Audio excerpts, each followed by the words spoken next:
We begin tonight with two women who lost their apartment in a fire. Good evening, I'm Sydney Moore. And I'm Chad Sober. Look at the damage inside this apartment after a huge fire in Greensboro last week. WFMY News 2's Nixon Norman met two friends figuring out what's next.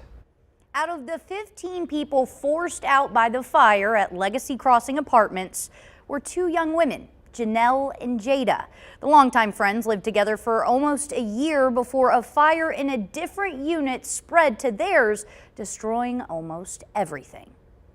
Janelle McGlashan and Jada Smith say they were on a mission to move out of their apartment at Legacy Crossing before a fire at a unit 2 doors down ripped through their walls. We just paid rent. We just paid rent.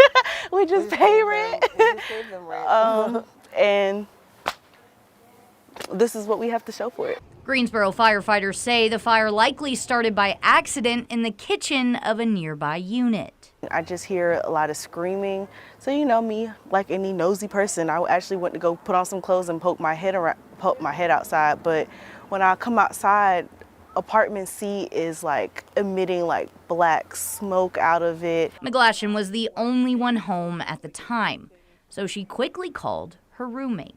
The crib's on fire. What do you want me to grab? And she's like, what? A frantic effort to save what they could before the flames spread.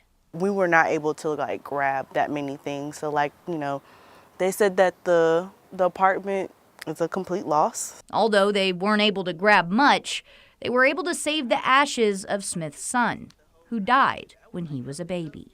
The fact that I was able to, well, she was able to grab that for me, it meant a whole lot, because Lord knows you can't replace ashes. Like, once it's gone, it's gone. The two are now focusing on recovering. We literally have to start over from scratch for like microwave, washer and dryer. But they aren't letting it get their spirits down.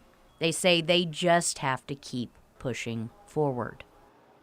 The two women are temporarily staying in another unit on the property as they look for their next move. It's a miracle there were no serious injuries.